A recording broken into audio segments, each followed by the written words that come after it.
தொலைக்காட்சி, நாளேடு மட்டுமின்றி இணையதளங்கள் மூலம் செய்திகளை அறிந்து கொள்ளும் ஆர்வம் கொண்டவர்களின் எண்ணிக்கை வேகமாக அதிகரித்து வருவதாக ஆய்வு முடிவு ஒன்று தெரிவிக்கிறது.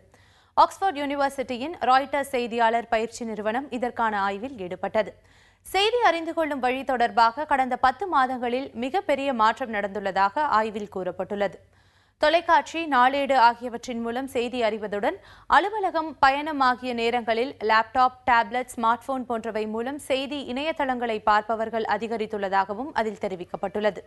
மேலும் 25 முதல் 34 வயதிற்குட்பட்ட பிரிவினரில் இதுபோன்ற டிஜிட்டல் செய்தி வசதியை பெற பணம் செலவிடவும் தயாராக உள்ளது ஆய்வில் தெரியவந்தது.